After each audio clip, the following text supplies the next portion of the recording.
तो हेलो भाई लोग, क्या हाल है आपके। मैं हूं आपका दोस्त ट्रैवलर बैनी। तो आज हम बात करेंगे जो ग्रीस का फैमिली वीज़ा है स्टेज 1 और स्टेज 2 उसके प्रोसेस के बारे में, और उसमें क्या क्या डॉक्यूमेंट्स लगते हैं और आपको क्या क्या डॉक्यूमेंट्स चाहिए होंगे अपना वीज़ा अप्लाई करने के लिए। क्योंकि आपको पता है फैमिली वीज़ा में 6 से 7 महीने का टाइम लगता है। डिपेंड करता है एम्बेसी पे, ज़्यादा भी लग सकता है, थोड़े कम में भी हो सकता है। और इसके साथ साथ हम बात करेंगे स्टूडेंट वीज़ा की जो इंटरव्यू होती है उसमें क्या क्या क्वेश्चंस वो पूछते हैं और क्या क्या आपको तैयार रहना चाहिए किस चीज़ के लिए। तो सबसे पहले हम स्टूडेंट वीज़ा की बात कर लेते हैं। तो स्टूडेंट वीज़ा में जब इंटरव्यू होता है तो आपको वहाँ पर क्या क्या अपने डॉक्यूमेंट्स लेने हैं। सबसे पहले तो अपने अपने सारे एकेडमिकल डॉक्यूमेंट जो अपने डिग्रीज़ हैं आपकी सब हैं वो आपको ओरिजिनल लेके जानी होती हैं। और उसके साथ साथ और भी जो सपोर्टिंग डॉक्यूमेंट्स हैं कॉलेज के या फिर और कोई जो अभी आपको मिले हैं कॉलेज ने प्रोवाइड किया वो आपको मिले, वो आपको साथ लेके जाने होते हैं। और उसके साथ इंटरव्यू में क्या पूछते हैं, तो इंटरव्यू का तो ये हाल है, अगर तो समझ लीजिए कि आपका इंटरव्यू 10, 11 या 15 मिनट तक चला तो और आपको वो रिलेटेड क्वेश्चन पूछ रहे हैं आपकी स्टडी से रिलेटेड, मतलब कि आपके जो फाइनेंस के डॉक्यूमेंट है वो भी आपको साथ में लेके जाने पड़ते हैं। जैसे कि कौन आपको स्पॉन्सर कर रहा है, आपके पेरेंट्स के अकाउंट के जो स्टेटमेंट्स हैं वो, ITR वगैरह ये सब। तो यही आपको पूछेंगे कि आप वहाँ कौन सी स्टडी करने जा रहे हो, आपकी पीछे जो पास्ट स्टडी है उसमें आपके कौन से सब्जेक्ट्स थे और आप क्या स्टडी करने जा रहे हो, आपको उसके बारे में पता होना चाहिए, नॉलेज होनी चाहिए। तो आप वहाँ पर रहोगे, स्टडी कंप्लीट होने के बाद के वापस आओगे, तो ये सब जवाब आपको तैयार करके जाने यहाँ से होंगे।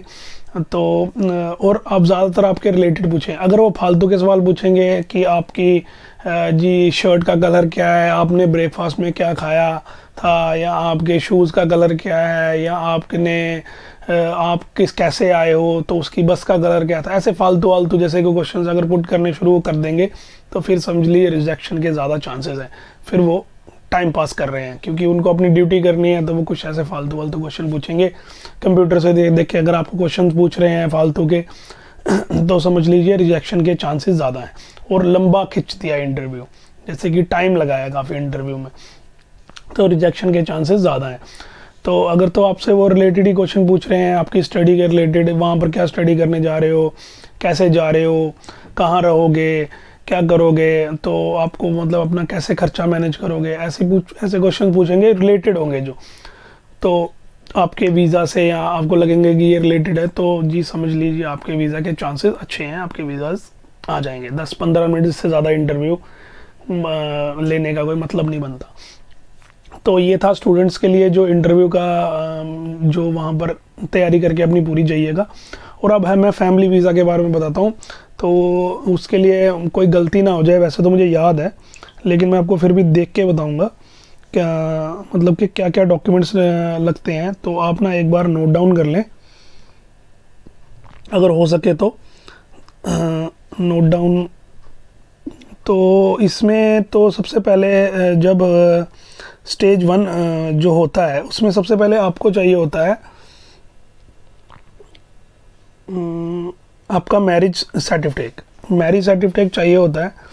तो मैरिज सर्टिफिकेट वो टेस्टेड होना चाहिए, ठीक है, मतलब कि ड्यूली टेस्टेड होना चाहिए न्यूट्री से, तो उसको भी टेस्ट करवाना पड़ता है। और फिर चाहिए प्रूफ ऑफ मैरिज हो गया, जैसे कि फ़ोटोग्राफ्स हो गई शादी की फैमिली के साथ, या जो आप जब आपने मैरिज की थी उसकी फ़ोटोग्राफ होगी, उसकी कुछ वीडियोस हो गई, वो CD बना के देनी होती है, वो होता है। फिर आपको चाहिए जो आपका वहाँ पर जो रह रहा है, हस्बैंड रह रही है, जो वाइफ रह रही है, उसकी पासपोर्ट की फ़ोटोकॉपी उसकी होनी चाहिए सारे पेजेस की। और जो आपको वो वहाँ से पैसे भेजते हैं उसका भी प्रूफ होना चाहिए। जैसे वेस्टर्न यूनियन में किसी ने पैसे भेजे, तो जैसे कि ग्रीस से आपको इंडिया में पैसे आ रहे हैं, तो वेस्टर्न यूनियन का वो जो पेज है जिससे पैसे भेजे हैं, मतलब कि जैसे कि कुछ भी नाम है उनका XYZ मिस्टर तो या मिसिस, तो उन्होंने ये पैसे भेजे हैं, तो आपको वो पैसे आ रहे हैं, वो आप ले रहे हो, रिसीव कर रहे हो, उसके सारे आपके पास प्रूफ होने चाहिए, कागज़ होने चाहिए। उसके साथ साथ आपके डॉक्यूमेंट रखते हैं, उनका रेंट एग्रीमेंट, जो वहाँ पर वो रेंट या रेंट देते हैं या अपना घर है जो भी है उस पे उनका वो रेंट एग्रीमेंट वो टेस्टेड होना चाहिए, याद रखिएगा, नोटरी से टेस्टेड होनी चाहिए। उनका एम्प्लॉयमेंट कॉन्ट्रैक्ट, कहाँ काम कर रहे हैं, वो वाला प्रूफ होना चाहिए उनका।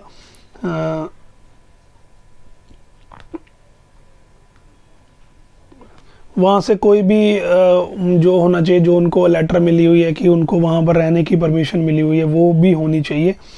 ये भी एक डॉक्यूमेंट लगता है। ये सारे और इस केस में ये लगता है। और फिर आ जाता है आपके जो बच्चे हैं, उनके केस में क्या लगेगा, उनके केस में लगेगा वहीं मतलब कि पेरेंट्स के कागज़ लगेंगे, जैसे कि बच्चे की कोई वो मार्कशीट होती है, फॉर्म होता है, अगर 18 साल से नीचे है तभी वो जा सकता है, तो उसकी मार्कशीट लगेगी जिस पे पेरेंट्स का नाम होगा। वो रिलेट करना चाहिए, ये वाले डॉक्यूमेंट लगेंगे। वो फिर उसमें यही उनका पासपोर्ट की फ़ोटो लगेगी, पासपोर्ट के सारे पेजेस लगेंगे, बर्थ सर्टिफिकेट लगेगा जिस पे नाम होता है, फ़ोटोकॉपी लगेगी आपके, मतलब जो वहाँ पर रह रहे हैं ग्रीस में, उनकी फ़ोटोकॉपी लगेगी पासपोर्ट की, पूरे सारे पेजेस की। और अदर जो भी डॉक्यूमेंट्स होंगे, जो भी अगर कोई गोद लिया है किसी ने बच्चा, उसकी कस्टडी ली है या कुछ ऐसे डॉक्यूमेंट जो भी अडॉप्टेशन के टाइम मिलते हैं, वो सब टेस्ट करा के होने चाहिए, सारे के सारे टेस्ट करवाने हैं आपको। बस ये आपको जाके वहाँ पर जमा करा देने हैं। तो जैसे ही आप वहाँ पर ये सब डॉक्यूमेंट्स जमा करवाएंगे, तो वहाँ से आपको मेल आएगी या कॉल आएगी इंटरव्यू के लिए। फिर आपका इंटरव्यू होगा, इंटरव्यू में भी वही क्वेश्चन पूछेंगे, रिलेशन आपको प्रूव करना पड़ेगा, आपको सारे डॉक्यूमेंट्स लेके जाने हैं ओरिजिनल, ये सब आपको प्रूव करके वहाँ पर ओरिजिनल कुछ उनके पास भी आपने होते हैं, अपनी तरफ से भी और भी डॉक्यूमेंट्स ले जाना, फ़ोटो कॉपीज़ या कुछ भी है, अपनी तैयारी पूरी करके रखना। तो उधर जाके इंटरव्यू देनी है, वो आपको क्वेश्चन आंसर पूछेंगे कि मतलब कैसे है, मतलब कब कितनी देर से वहाँ पर है, ये बोलो ऐसे ऐसे क्वेश्चन पूछेंगे। कब गए थे, आपको यहाँ क्यों छोड़ दिया, आपने शादी कब की, आपके किस, मतलब ऐसी डेटें पूछेंगे, किस डेट को शादी की, उस दिन कौन सा मतलब के डे था, संडे था, मंडे था, जो भी था वो आपको बताना पड़ेगा। ऐसे ऐसे क्वेश्चन भी पूछ सकते हैं, उनके दिमाग को कोई पता नहीं, कुछ भी पूछ सकते हैं, हम यहाँ बैठ के बता नहीं सकते। फिर स्टेज 2 में क्या होता है, स्टेज 2 में आपको जब वीज़ा अप्लाई करना है, वीज़ा अप्लाई करने के टाइम आपको सबसे पहले तो एप्लीकेशन फॉर्म भरना पड़ेगा, नेशनल डी वीज़ा का उनका जो होता है, क्योंकि डी वीज़ा मिलता है, शेंगेन वीज़ा नहीं मिलता, ये याद रखिए। डी वीज़ा मिलेगा ग्रीस का, आप सिर्फ ग्रीस में जा सकते हैं। ये नहीं है कि आप उस वीज़ा पे फ्रांस जा रहे हैं, उस वीज़ा पे कहीं और जा रहे हैं, स्पेन जा रहे हैं, ऐसा कुछ नहीं है, शेंगेन नहीं होगा, डी वीज़ा सिर्फ ग्रीस ही जा सकते हैं। हाँ, बीच में हॉल्ट हो अलग चीज़ है, लेकिन ग्रीस ही जा सकते हैं, इमिग्रेशन ग्रीस में ही होगी, ग्रीस में ही जा सकते हैं, और कहीं नहीं जा सकते।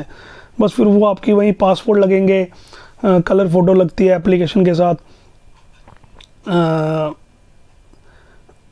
वो वैलिड होना चाहिए, लास्ट 2 पेजेस की मतलब कॉपी लगेगी।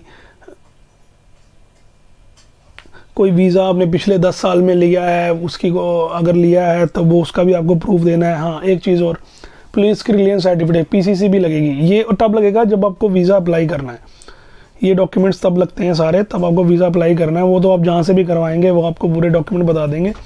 फ़िलहाल इसमें ये सब डॉक्यूमेंट्स लगते हैं।